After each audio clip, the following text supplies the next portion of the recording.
Today's webinar and what promises to be a very lively and interesting discussion between Elizabeth McIsaac, who I have here beside me, Executive Director of the Toronto Region Immigrant Economic Council, called TRIEC, and Justin Treagus, who is at the other end of the line in Auckland, New Zealand, and Justin is the Program Director of OMIGA at the Committee for Auckland. We would like to extend a special welcome to our guest moderator, Nick Main. Hi, Nick. Welcome. Who's Chairman at Deloitte New Zealand, also calling in from Auckland. So this is the first time we've reached out so directly to our colleagues in New Zealand and Australia, and we're very pleased with today's response.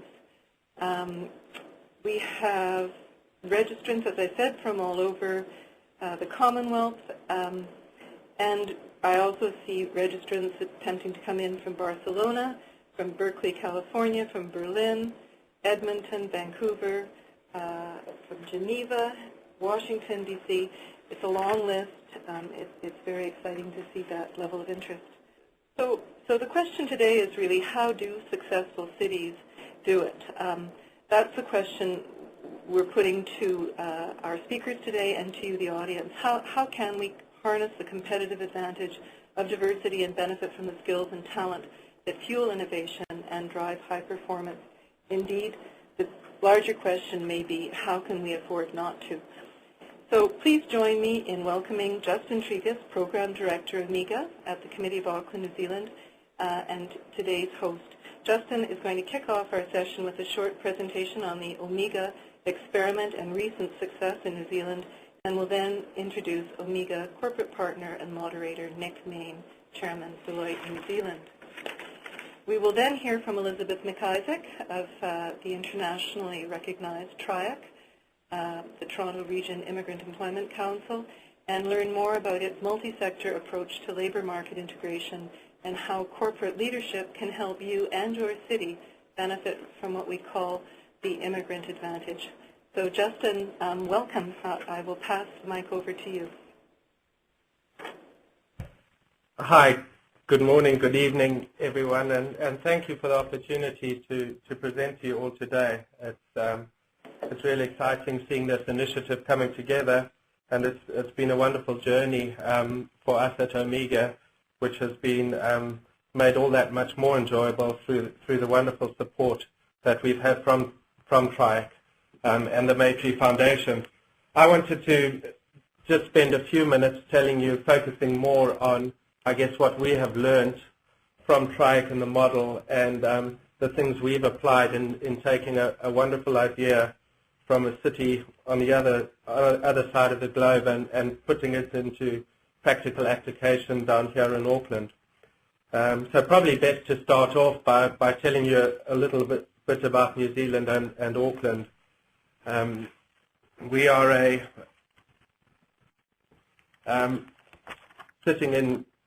sitting down in New Zealand, a small country, and you've got some stats up there on your slide, about 4 million people that enjoys punching above its weight and playing in a competitive global market. Within that, Auckland is the sort of economic hub and earns about 34% of the country's wealth. Interesting stats there, I think at the bottom, is 30% of the population of Auckland region was born overseas, compared to 27% nationally. That puts us about 7th in the world in terms of cities as a percentage of foreign-born people. And I think there's a good parallel there with those of in Toronto that are sitting around a similar mark. And I guess that is the reason why we are here and OMIGA has come to be. Our main driver that we always speak about with OMIGA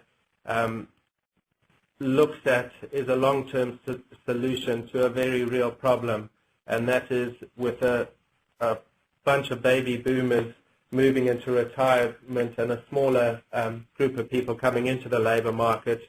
Our labour market is shrinking, and you can see in that graph there, right at the bottom of the pit is sort of the year 2025, where our labour market growth will be at an absolute minimum. And if you looked at the other countries, I've got Canada's figures down there below that, there'll actually be a negative labour market growth at that time. And at the same time, most of the other OECD countries, UK, Australia, will also be bottoming out.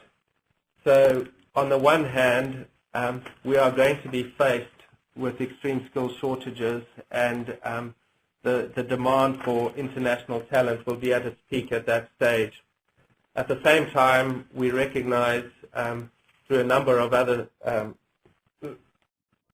feedback and research that has been done that there is a labour market flaw in that newcomers to New Zealand struggle to crack the labour market. And against that backdrop, Omega was formed as a response to a very real problem and something that is only going to become increasingly an increasing challenge. And I guess what we're trying to do is take steps now that future-proof ourselves from this 2025 demographic fault line and position ourselves to get ahead of the game. We set out, and Committee for Auckland, through various connections with the Tyndall Foundation, through the Toronto City Summit Alliance, through connections with Maytree Foundation, have had a wonderful opportunity to be part of a number of learning exchanges with TRIEC, and the first two happened before I came into the role, and the result of that is some energetic people from the Committee for Auckland came back, committed to action, and Omega was formed on the back of that. And we're sitting with Omega with four key objectives, and the first is providing practical programs that help match skilled migrants into relevant jobs. And through our exchange, we've lent heavily on the TRIEC model, both in terms of the great work they've done within the mentoring partnership, as well as through one of their partner organizations, Career Edge, which is a paid internship program. Liz will go into the details of what the programs entail, but I'm trying to just set some context here in terms of what we have learned and what we have shared, and how we've applied this in the local market. The other area that we're focusing on is to develop business practices or employer initiatives that actually will help build business capacity to actually support businesses moving into being a more diverse organization. And from this, the direct link to TRIEC has been the High Immigrants program. The third area, and that is taking the learnings of a very successful intergovernment relations group that has been formed under TRIEC, and applying that in a situation in New Zealand where we can share the best of the best in terms of knowledge sharing with a specific aim to influence change. And the fourth area, which I guess I've left in an empty box because we see that as a result of the success of all the other areas, is creating public awareness of the benefits that migrant talent bring to New Zealand and Auckland. So that is the context in terms of the framework where we're working from and the ideas that we've brought along from TRIEC. And just in terms of the learnings that we brought in, and there have been some, I guess, some things that have been easier and some things that have been accepted and some things that have been more challenging. So, and I just wanted to highlight that. I guess the mentoring program has been a wonderful solution that engages business, the communities, and supports the migrants. It talks very well to corporate social responsibility agendas, and it's really been a model that we've literally been able to drop into Auckland and hit the road, hit the ground running with. We've had a very high acceptance rate from business. They like the concept. It's very easy to implement, and it talks very well to those corporate social responsibility agendas, and it's an initiative that doesn't require capital from a business perspective, and we've been quite overwhelmed with the support that we've been getting.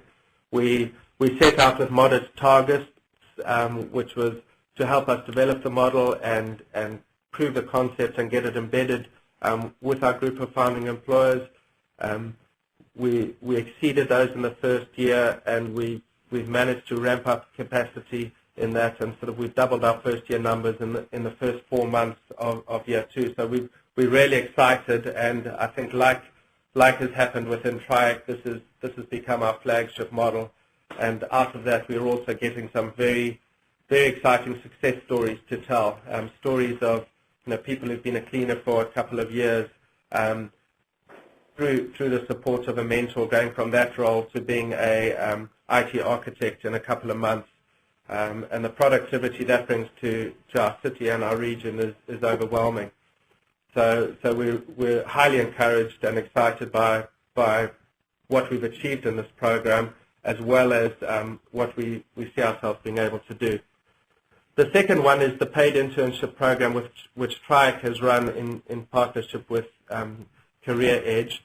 And I think this was an example where we've been able to apply a model, but have needed to adapt it to our local conditions.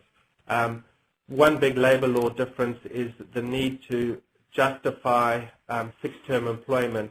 There are no trial periods or 90-day or probation periods allowed in New Zealand law for companies of over 20 people.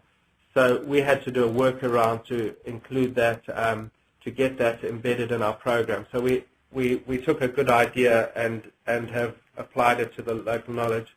I think another key difference with what happened with TRIEC and the internship program is that it was already part of the Canadian culture. The internship programs have got a history there where they've been applied to graduates and other areas, and this was a good extension of that. And we're finding that we've got more of a building role to do in getting our business partners to accept a different way of looking at resources and a different channel of hiring them. So and that will obviously, I think, take us longer time to work with our business partners to get that to the same position. Having said that, we're still very excited in the gap it fills in the labour market and continue to work hard at that program. And I guess the other difference with that is, apart from the barriers that migrants face, there have also been economic differences in the timing. I think where TRIEC started that, the Career Bridge program was well before the economic crisis, and we are playing in a slightly different landscape, and that introduces different challenges for us. We've also had size and scale differences. So with both of those models, what we have applied differently is that we both work really well with community organizations and partner with them to implement aspects of the program. And I guess we've taken the tools and the model of TRIEC and been able to incorporate that into a different application with regard to local partners and delivery partners here in New Zealand. So that's been one of the differences. The other key thing that we've learned, and that is having great toolkits, and that is one thing, but we're really in the space of we're creating change. We're creating change with businesses and communities and working with people in terms of within government departments. And I think the critical thing is leadership is local. And we've been wonderfully supported here within the Committee for Auckland and through the initial setup through the Tyndall Foundation. And we've been privileged to work with committed leaders on a local level.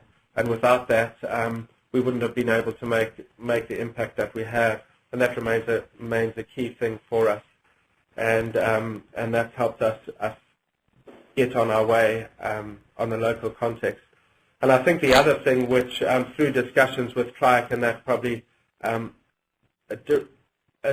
been a slight difference, and that's been around the composition of our funding. As Omega, we've been very well supported through the Tyndall Foundation financially as a set-up entity and incubated by the Committee for Auckland. It was always the intention that we would become an independent entity, which we'll be moving through in October, and that independent entity is going to be funded primarily from business. We're working hard with getting a dozen or so funding partners to effectively fund our core operations, and we're getting those through our business partners. So Bank of New Zealand, ANZ and Genesis Energy have confirmed as funding partners, but those partners we're looking to be supported by in business, and I think where TRIEC have come from have been a great percentage of their funding has come from government, and that again is around a local application and I guess the need for business to make a real statement in New Zealand that they are serious about wanting to create some change in the labour market, and that's been a partly strategic idea. At the same time, we are still working very closely with our government partners, and they remain an integral partner on our journey to success. So I think from our side, we've been, I had someone phoning me and inquiring about the program and what it's meant to have TRIEC as a partner.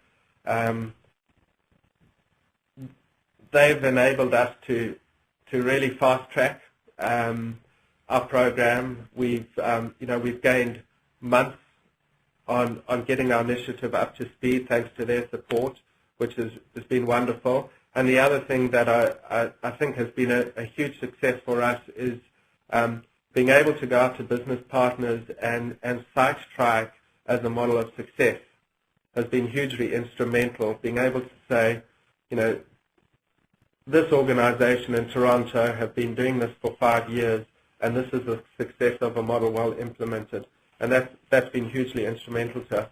So part of what I wanted to do was really thank TRIEC for their willingness to share with us information from a practical level as well as a strategic level, and just the whole approach. One of the key things I got out of working with TRIEC was how to position Omega, and a visit to Toronto took us from contemplating a community agency mindset to really pitching ourselves towards the business end and saying we're an employer solution, and the work Omega is going to be doing is going to be targeted at working with employers and partnering with community agencies to enable it.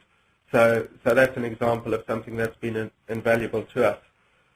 So thank you for the opportunity to present. I'd now like to introduce and welcome Nick Main, who is Chairman of Deloitte. Nick is also on the board of the Committee for Auckland, and unfortunately is not going to be with us that much longer because he is taking up a new role as Global Managing Partner of Climate Change and Sustainability Services within Deloitte. So we also want to wish him well on these exciting times ahead. Thank you, Nick. Okay.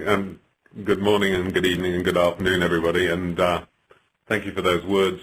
I thought I'd give you a couple of minutes just background on Deloitte and why we're involved in this. As Justin said, we're members of the Committee for Auckland. I sit on the board of that august body, and one of the things that the Committee for Auckland does every year and a half has a group of young leaders coming through. The purpose of young leaders is to identify and develop young leaders who understand something about how the city works. And one of the things they do is they identify a project to work on. And there's been a number of these where they've come up with particularly useful ideas. And the one that we're talking about was where they looked at the issue about how do we integrate migrants coming into the country. If you're going to be crude about it, there's a nice sign at Auckland Airport that says, "Welcome to New Zealand," and then you get on with it. And that was just about where things were left. So this project started, really the committee incubates these ideas. Where they get let substance, they then bud off, and Omega was formed, and since then has been going for about a year and a half now in its current form. in that period, they've had significant success. I think in the first 4 months, Justin, correct me if I'm wrong, but they've doubled the numbers of the first year in the first 4 months of this year, which, when you consider the economic times, is sort of real indication of how successful this model can be. And if you look at the individual case studies, for what looks like, and I'm sure this is an understatement, the apparent low level of effort, huge impacts in terms of people's lives. For us, this wasn't a very. We are a partner of Omega. We provide mentors to the program. That's actually individuals at Deloitte giving up their personal time. It's not very difficult to get people to persuade people to do it. It's what they want to do. They feel really engaged by doing it. And for us, the program wasn't, again, difficult to support because at that stage, New Zealand was suffering a severe labour shortage. The world's changed a bit since then, but there's still huge value in this. And I just actually sitting here reflecting on this conversation we're having, if you listen to the accents of the people speaking from New Zealand, there aren't many New Zealand accents here, which is, I think, sort of a good sort of indication of how this country's been built up over the years. So that's just a little bit about why we're involved and a few comments about the success of Omega. But now it's my pleasure to introduce Elizabeth McIsaac. So I'm very honoured to be able to welcome our star speaker today. Elizabeth's the Executive Director of the Toronto Regional Immigrant Employment Council, or TRIEC, which was established in 2003, and it's a multi-stakeholder collaboration to identify and implement local and practical solutions leading to a meaningful employment for skilled migrants. It has been very important for Omega to have, if you like, a mentor organisation in its own right there, and they've been very generous with allowing us to use their ideas. There's nothing about a good idea that can't be stolen, as they say, and I think we've been it's been very helpful for Omega to have that support. Elizabeth's been with TRIEC since 2003. Was named Executive Director in 2007 and also held various positions at Maytree, most recently as the Director of Policy. Before that, she was Executive Director of the Association of International Physicians and Surgeons of Ontario, and she's also worked in direct service with immigrant and refugee communities, as well as holding various roles in research and teaching. So welcome, Elizabeth. Would you like to take us through your TRIEC presentation? Well, yes, thank you very much. And again, greetings to all, and thank you for joining us today. I think I want to start with a little bit of, well, first of all, just to reflect back on Nick's comment. Yes, we have been definitely willing to share our ideas, and I think it's a good thing that we have adopted very early on a principle of non-proprietary approach to the ideas that we develop, and we hope that others like Omega and other TRIEC-like initiatives across Canada have the same attitude, because we're all ready to take their ideas also. Just as in the same way that Justin started with giving a little bit of the landscape of our context, I think that's a good place for us to begin because it's an international audience. And in this first slide, I really wanted to make the point and drive home the point that in Canada, as in many countries around the world, immigration on a large scale is really an urban issue. If you look at this graph, and it charts out the level of immigration to different cities across Canada, a number of years ago we used to say that in Canada immigration was a tale of three cities, Montreal, Toronto, and Vancouver. I think many cities would beg to differ today, even though the absolute numbers in cities like Ottawa and Halifax and Winnipeg may be quite a bit lower than some of the three big cities. The fact is, immigration is a very key part of how they are envisioning their future competitiveness. Their capacity to attract and retain immigrants is very much in the forefront of how they're thinking about their own labor market growth, and very much like New Zealand and many other OECD countries, how we're going to deal with some of the demographic crunch, which is just around the corner. So that's a little bit of what it looks like in Canada and in Toronto. Toronto receives roughly 40% of all immigrants that are coming to Canada. You'll notice in the chart it's actually dropping a little bit, and that actually causes us some concern, because we like to think that we're the destination of choice. But Immigrants are looking to other cities as well because there's a number of factors that will draw them to different places, and that's what we have to be mindful of. Although we have this benefit, and we have historically in Toronto received roughly 100,000 newcomers a year, the last couple of years has been around 80,000. And I should point out that immigration to Canada is very much structured around, a large percentage of it is based on the level of skills an individual has if they're coming under the skilled worker program, which makes up roughly 40% of who comes into the country. Given that fact, we have a large number of immigrants coming to the country. Average, over 40% have a BA or higher. If you look specifically at the skilled worker applicants, those who are coming under the economic class, that number skyrockets, especially for the principal applicants. So what we have is a very educated country coming to our city, and yet we are seeing what I would describe as a labor market failure.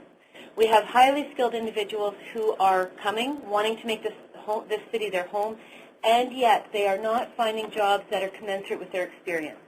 And in this chart, you see the difference between recent immigrants and the Canadian-born in terms of their level of underemployment, and here defined as someone who has a BA or higher, but is working in a job that requires high school or less. And this has really been the fact, the reality that spurred the creation of TRIEC. When the City of Toronto looked around and said, what are we not leveraging? How do we make this city more prosperous, more competitive? Across sectors and with individuals and leaders who weren't even connected to the issue of immigration, this was flagged as a key issue. We're not leveraging the talent that we are the beneficiaries of every year, who are the people who are coming to our city. And so this really led to an understanding of a labor market failure. Maybe it's a good time at this point for us to check in and see what people around the globe participating in this workshop, in this webinar today, are thinking. And I guess this first poll that we have is really asking you the question, what importance do local employers in your community attach to immigrant employment? How much is this on the radar for you locally in your city region? And I believe that there are buttons for you to push, for you to vote, so that we can see what other people are thinking. First answer being extremely important. Do employers see this as an extremely important issue? Important, they see it, or not so important, not something to pay attention to. So we're giving you about maybe another 5 seconds to vote on this, and we can get a sense of where the land lies here. And it's looking like it's not at the top of mind. So some responses still coming in, and I think we close it off there. So I'm looking at the results on the screen in front of me, and it looks like more than half are saying not very important. And I think that that's an important indicator of the potential for being able to mobilize and galvanize some corporate engagement on this issue. And I think this is something that is very much defined by culture and tradition in particular regions. I know that I have spoken about the work of TRIEC in a number of different European cities, and there has always been a fairly interested and curious response to the level of corporate engagement that we've been able to achieve in Canada. So it makes me think that there is something there in terms of the expected norm of behavior. Making the business case, then, is very important. The extent to which we are able to speak to business about the value of corporate Canada, corporate wherever, and how important this is to them. One of the members of our board of directors and a very senior HR professional in Canada is a woman named Sabine Hirji. She's the Chief HR Officer of Canada's largest bank. And her comment on this is, if we're not hiring the market, we're not serving the market. And I think that that really captures it, because I think that speaks to the fact that, and especially in a city like Toronto, which very much like Auckland, almost 50% of our population was born outside of the country. Our market is different. If you want to serve that market, if you want to be profitable and productive and increase your market share, you need to understand it better, and that means you need to be hiring people from there. There are other compelling issues. There is the fact that we are in a global economy, and the extent to which you are able to reach out and engage in markets like India and China are obviously going to be enhanced if you have a better understanding of those markets. And so there's a number of different imperatives that are driving businesses to pay attention to this, and not just large business, also small and medium-sized businesses. But it really takes an understanding. Our next poll question, I can almost predict the answers on this based on the first one. And the next poll question asks you, how engaged are local employers on this issue? And by this we're saying, what are they prepared to do? In our case, we've had employers step up to the plate and sometimes put money where their mouth is, sometimes walk the talk, start doing things, being active. So A, are they ready and engaged, and are they going to start doing something tomorrow? B, they're saying this, but they're not really doing anything about it. And C, they're just not even in the ballpark. And looking at this sort of early response, it looks like, well, which is pretty common. People say the right thing, but they're not actually doing anything about it. And I think that's probably very typical. And I would, to be quite honest, there's a lot of employers in our community that would have the same type of, would fall into that same category. What we were able to do with TRIEC, and I'm going to be kind of quick here because I do want us to be able to have some time for questions. We had a vision that we wanted this city region to prosper through the contributions of skilled immigrants, and that goes back to what I said at the beginning. This evolved out of a broader City Summit initiative. There was leadership across the corporate sectors, the labor movement, the boards of trade, the voluntary sector, that came together, former mayors, former political figures, that came together to really look at how to make this city more competitive in the North American environment. And that's what the vision of TRIEC was. Let's make this city more competitive, and this is our competitive advantage because in the North American context, except for Miami, we have the highest level of foreign-born population. And even in Miami, it's pretty homogenous. So in terms of the diversity of what we have on hand, it's really tremendous.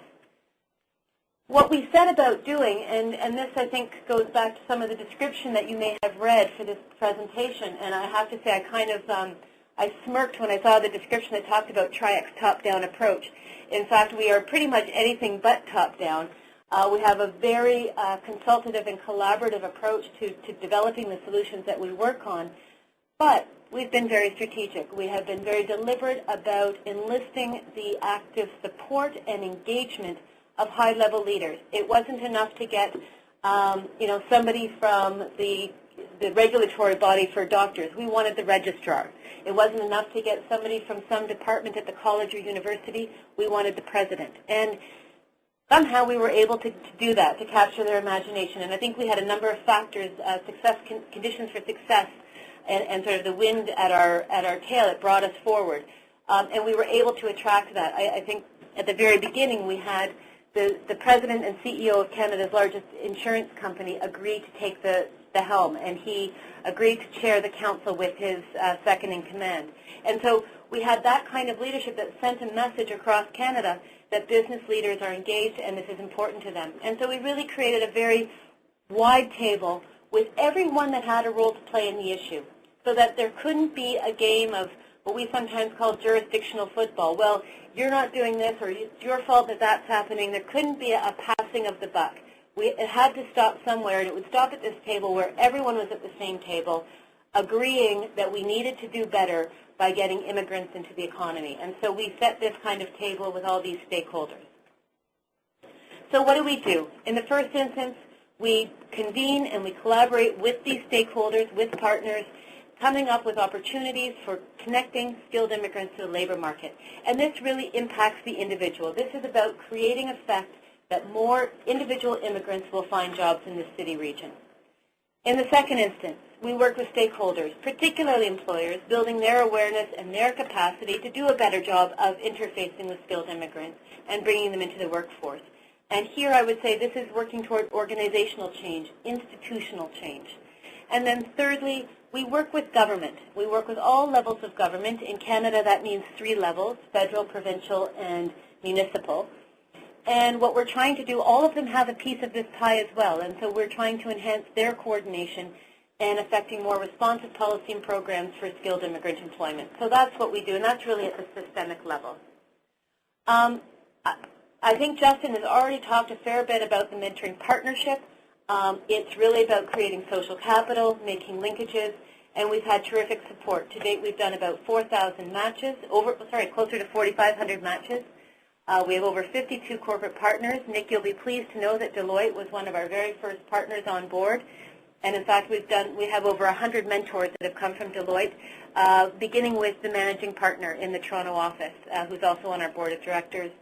We have representation from the public sector. The City of Toronto is on board, and an incredible partner in TD Bank Financial Group, which is one of Canada's big 5 banks, and they've been a financial supporter. Career Bridge, as mentioned, this is an internship program. It's fairly self-explanatory. I won't go into too much detail, except to answer the question from somebody earlier. I believe Hillary asked the question, is this designed for people with specific qualifications? And the answer is no. It's designed, if someone puts forward they are ready for work in Canada, their credentials have been assessed, their language skills are ready to go, and there is a job board that they're able to apply for, which are internships across a vast array of occupations.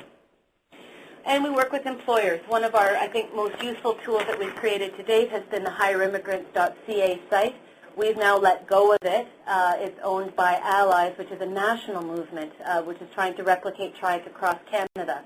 And we believe that what hireimmigrants.ca offers are tools for employers across Canada. It's not Toronto specific. This is a real learning mechanism for HR professionals.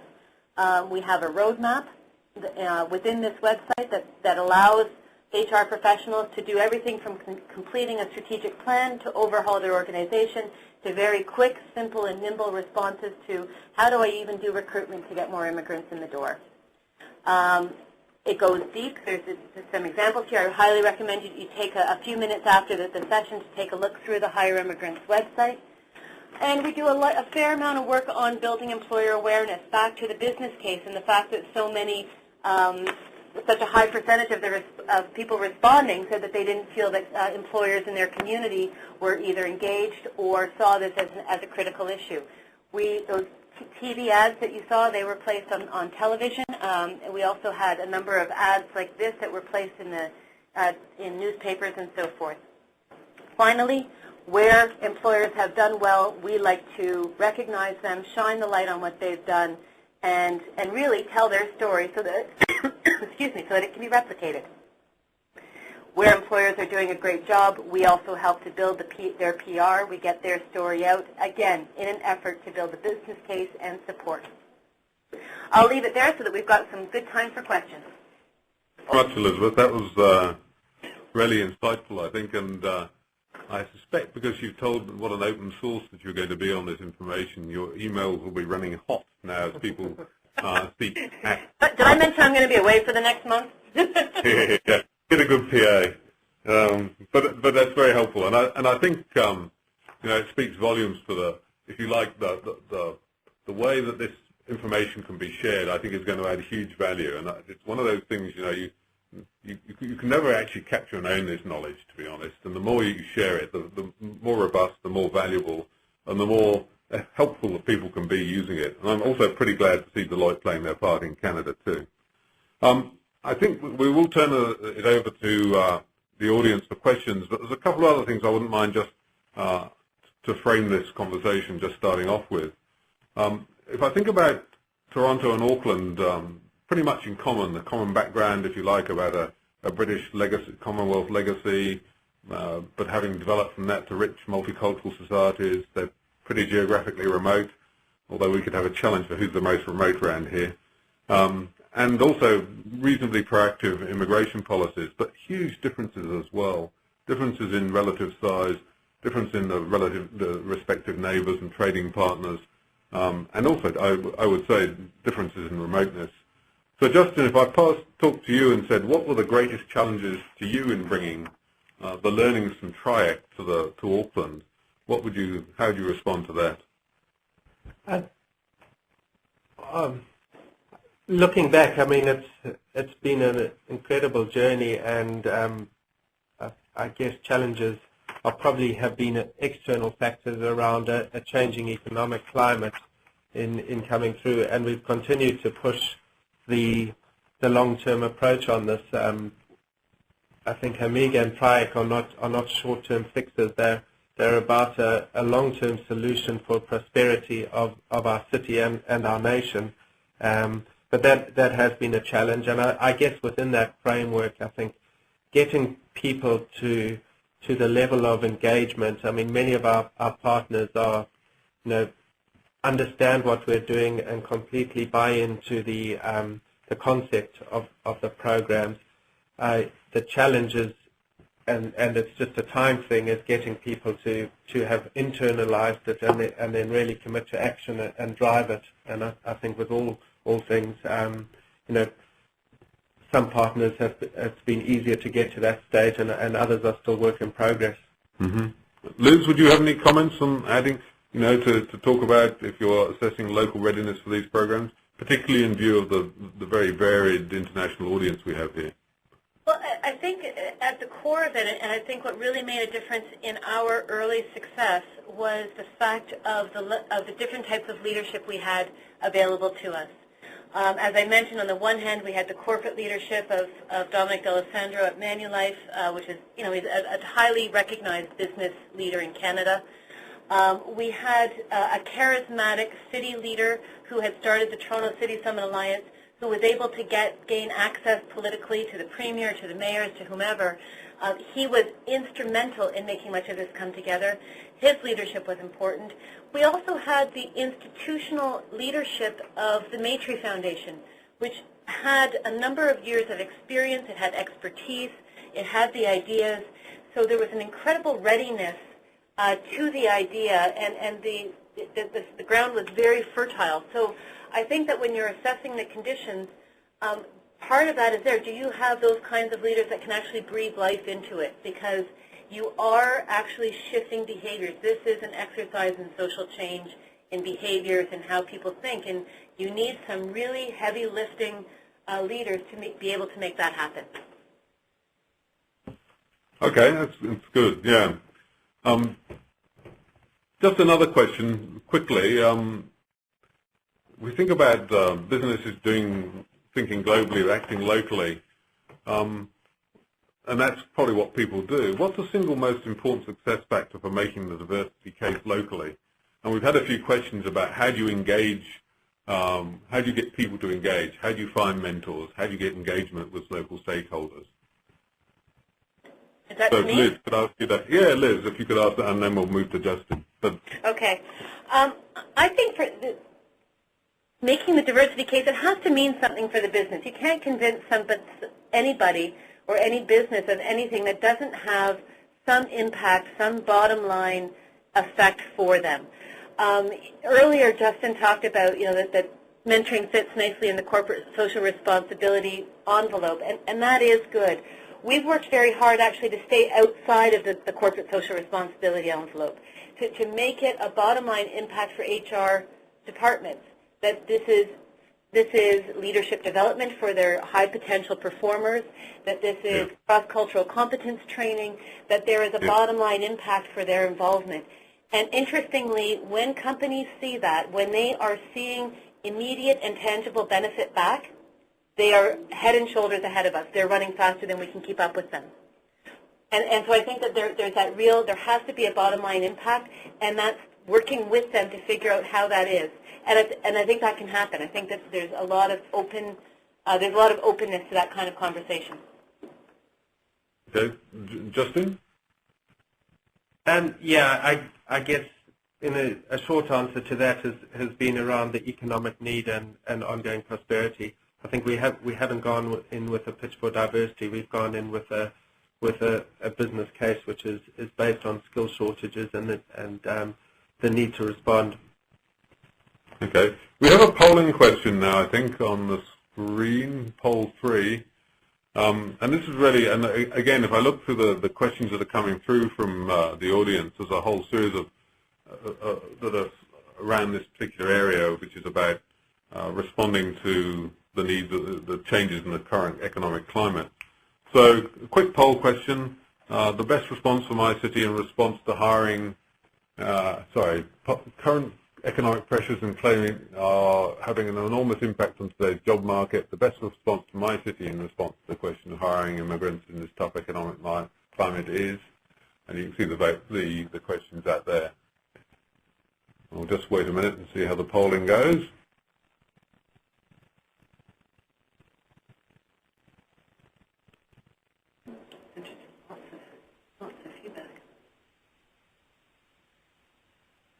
Okay, we'll just hold that.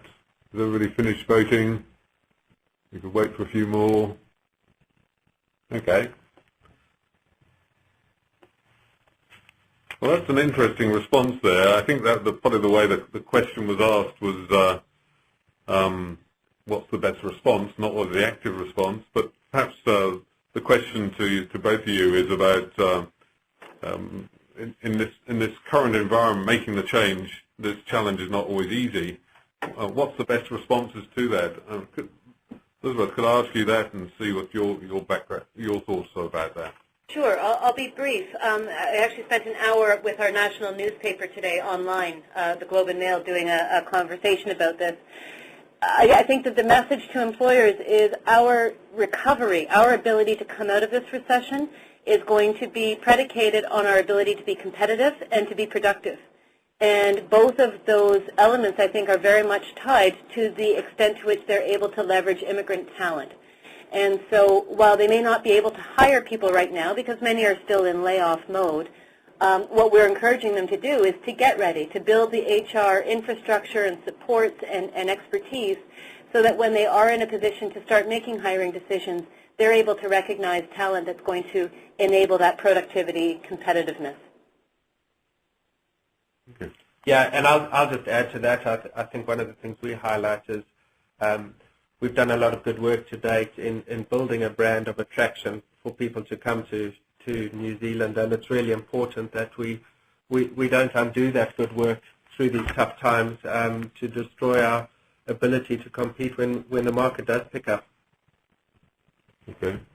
I'm just trying to synthesize. I think we have time for one or two more questions, and they're coming through on the screen here. I'll try and pull some of these together in one. But one of them is about the nature of people that, you have a selection process for identifying the people you put on the program. What's the process you run? I mean, is it only for people who are permanent migrants, people who are temporary migrants? Do you get people asking for repeat business, or is this a one-time experience? That's probably a bit earlier for Amiga to answer that, but TRIEC might have that experience. Justin? Yeah, I think the people that come on, we take on job-ready skilled migrants, so they are eligible to work in New Zealand or will be eligible to work with a job offer, and that's all working within our existing structures. Similar to what Liz said earlier, we work within non-regulated business environment, and I think we don't take on repeats. I think the program is a job-specific mentoring program, which is designed to build that social capital to enable people to find a role. So those skills are brought up through a program over 4 months, and yeah, we trust the process in terms of that is built, and our community agents provide on continuing support to ensure that those people are supported in the best way possible into a role. Good. Yeah. Elizabeth? And likewise, our focus is on people who are making their first-time connection to the labor market. We don't distinguish according to legal definitions of what category they arrived in Canada under.